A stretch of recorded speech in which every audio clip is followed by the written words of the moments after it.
In update 45, we saw some interesting changes to the submarine. First of all, the top path and middle path saw a couple of buffs, and the Paragon got its main damage attack bonus to bosses reduced significantly.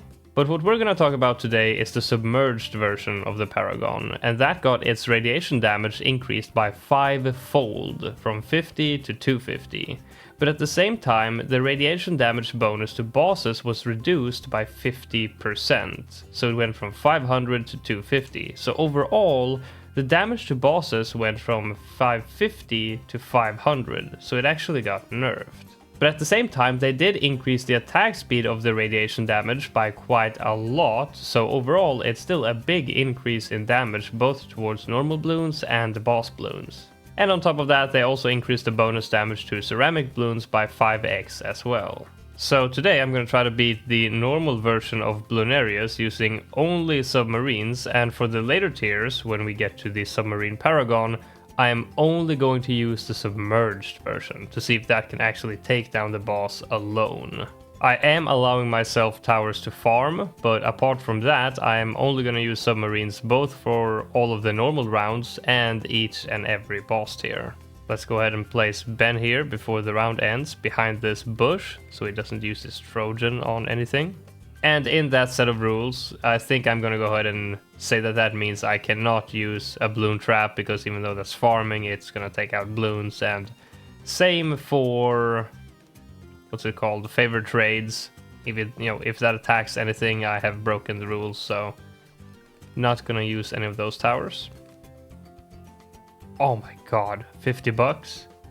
You know what, then I'm just gonna sell this one, buy this, and then buy the sub back in range here. That's probably best. Ooh, and I think we're just barely gonna have enough cash for camo detection here. Let's see.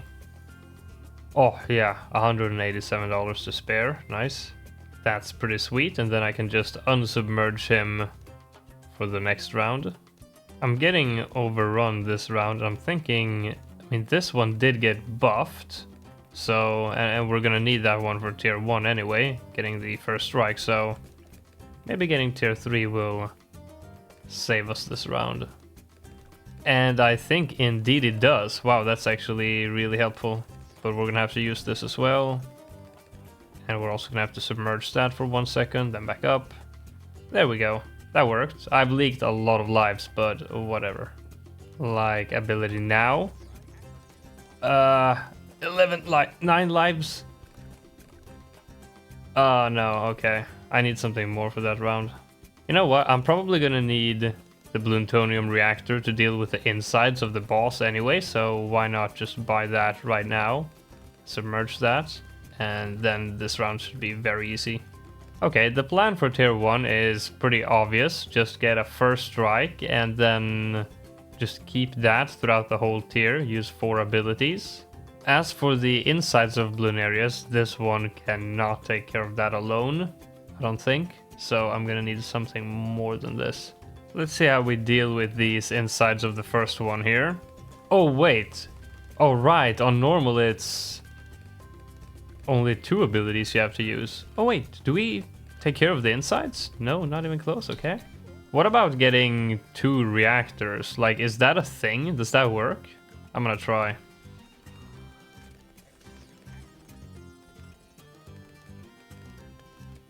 Oh, with the ability it works. Okay, nice. There it is. And then hold off a bit with the ability, use it now. There we go, nice, okay. I think I'm gonna go ahead and not even allow myself overclocks. So I'm gonna go for these guys instead of BRFs. So I'm gonna try to really stick to the only submarine and farming rule here. The farming is gonna suffer a bit, but as long as we can afford a decent degree sub-Paragon in the end, we will be able to conduct our final test. I mean, judging from how it looks at the moment, farming doesn't seem to be that big of an issue, honestly. Okay, let's just go ahead and finish this last round here and then set up a plan for tier 2. Shouldn't be anything more than like 2 or 3 first strikes and then it's done. Can probably buy the Energizer for the insides too.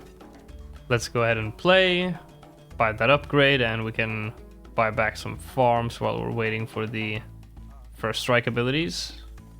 Like so. First ability. Oh, that doesn't even take care of one skull. Okay. Well. And this does indeed take care of all the insides very easily. That's good. And it also reduces the cooldown of our first strike, so we can send them out pretty quickly. Yeah, I mean, this worked out pretty well. With the Energizer, the cooldown is so short that having 2 first strikes kills the boss pretty quickly. And now I don't really want to sell my towers too often from this point, because I also want to start saving up a bit of pops so we can get a decent Paragon degree. Oh, and I also completely forgot about the existence of tier 5 farms, so I should probably save up and get that one right away. Now I think I'm done with my farming here. I haven't actually sacrificed anything to this. This is still just a Minneapolis from the beginning of the game, but I mean, farming turned out to be a bit easier than expected, so I think I'm done. Now, what about all of these subs here? Do I want to make them into bottom paths or middle paths? I'm not quite sure, to be honest. Maybe a mix of both. You know what? Maybe I should have had 1 or 2 more first strikes, because again, I think the boss damage is gonna mainly rely on these guys. But we'll try with 3. I think we should be fine still for tier 3. Because that's 350k HP. Yeah, I mean, we're gonna be fine. Just that this boss here is gonna be a bit slow, but I mean, it doesn't really matter if it's slow at this point, because we're already farming at the speed that we want to farm, so. Now let's see, how fast do we take out... Oh, the insides is only Moabs for tier 3. Oh well, okay. Now the question is, do I want to get the Paragon for tier 4 or tier 5? Because I kind of want to try getting it for tier 4 and see if... I wonder if I can get a low degree one and still beat it when submerged. I don't really know, because I have no idea how strong the submerged damage really is. Because that's not really something you try, you know, like having the sub-Paragon submerged for damage against the boss is just, you don't do that. You know what I think we're gonna do? I think we're gonna go ahead and try to survive like this for tier 4. And then for tier 5, I'm gonna sell everything and just get a tier 1 sub-Paragon and see how that does before we get a high degree one. So we're gonna do tier 4 like this, and then tier 5, we're gonna try degree 1, and then move our way up to see how strong it needs to be to beat tier 5. Although I wonder if I can survive up to around 120 with this setup. I mean, it's not particularly good. Round 95 should be fine thanks to this guy, but I just remember that we might not be able to survive to 120 like this. Honestly, we might not even beat tier 4 with this setup, because we don't really have too many first strikes, and I guess the insides are going to be BFBs now. I mean, we'll give it a shot. Otherwise, if we fail, we'll just get the sub-Paragon now.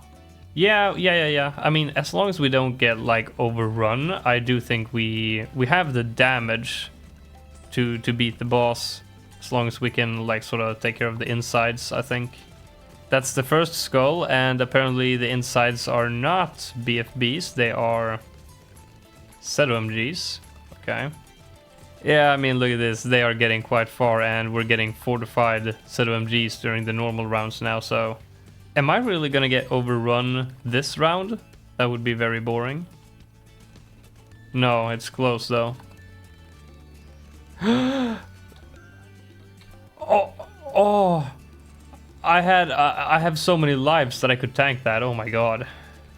I really hope we can take care of the insides of the final skull, because, I mean, look at how far these are getting. This is... Ugh. Come on now. There we go, we do take care of the insides. Oh, maybe I want to use this now? Wait, I need to go back. I need to use siphon funding to make those into fortified BFBs instead of ZOMGs because, I mean, we can't take down those fortified ZOMGs. They are going to ruin us. Oh, I should have used Siphon again there. Yeah, go back. Yeah, use Siphon as soon as I can. There we go. And we're about to open up this skull right here. Oh, please make it work. We're getting some splash damage from these abilities here. That's helping us out a little bit. Oh, come on, dude. This is so close. Nice. Okay. It actually worked. Now it's pretty much GG's. There we go. Nice. That was tight. I'm so glad that actually worked. That was pretty fun. Now let's see if we can take this all the way to 120.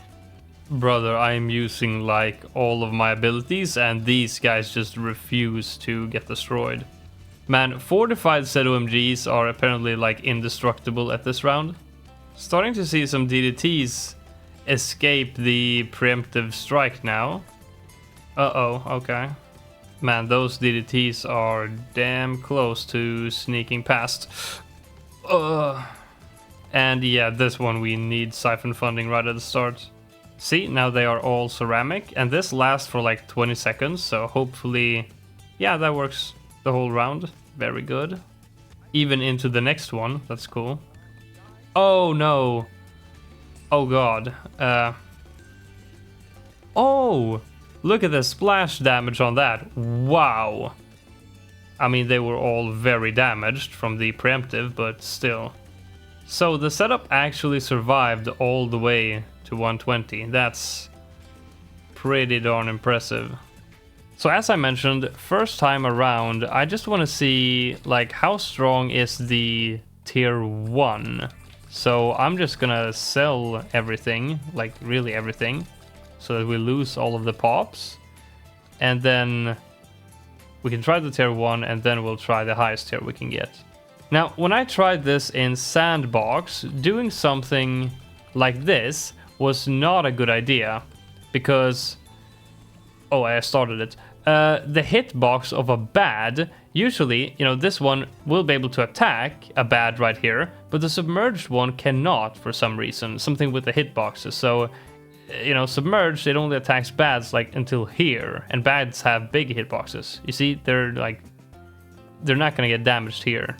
And looking at the damage from this degree 1, it's not looking very promising. See, it's not damaging these BFBs here, it's not even damaging the ZOMGs. This damaged ZOMG was from when I had it unsubmerged. So there's something with the hitbox, so you basically need to place it like here instead of here, then you get a lot more coverage. It does indeed take out BFBs and ZOMGs, so it can handle a good amount of bloons, but yeah, I see we're leaking already. Yeah, this is a restart. Let's try choosing the better position here, and let's go straight for max and see how good that does. 76, that's alright.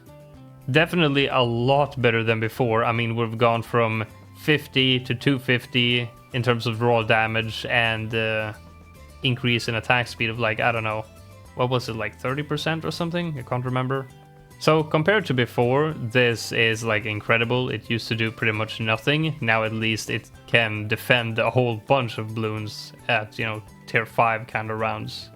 It's not damaging the boss here. The hitbox is not great enough, so it's not going to damage it until it comes around right here. So it's not going to have a lot of time to damage the boss, and it has to do 3 million damage. So let's just fast forward until it starts getting inside of its range so we can see how much damage it actually does. Any second now. Look at the damage here. Yeah, there we go. Now it started. Let's see. Oh no. That is not fast enough, is it? But as you can see, it is actually doing like a good amount of damage. It's actually gonna take out like 1 or 2 skulls within just this short area here when submerged. So the damage is not insignificant anymore. Unfortunately, even if I would have brought Geraldo to get a degree 80 or even a degree 100, I don't think would have had the time to take down this boss. Because I mean, look, we're only gonna take down one skull, so even a degree 100, this would not have worked. I mean, if I tried this on an easier map like Resort and I got a degree 80 or 100, this would probably have worked, to be honest. So let's just do this then. Let's just let the normal version do its thing. And I mean, oh wow, look at this. This one was just nerfed, but still, I mean, it is not really comparable to having the Paragon Submerged. Not that it's supposed to be though. And there you go. So overall, I think this has made the tower a lot more balanced. I mean, people want to be able to use the decreased cooldowns for other Paragons, but I mean, when you lose all of the damage from the Paragon, then it's not really worth it. So definitely a step in the right direction. The question is this going to cause people to actually use the submerged version or not? That remains to be seen. Anyway, leave a like if you enjoyed the video, and I'll see you in the next one.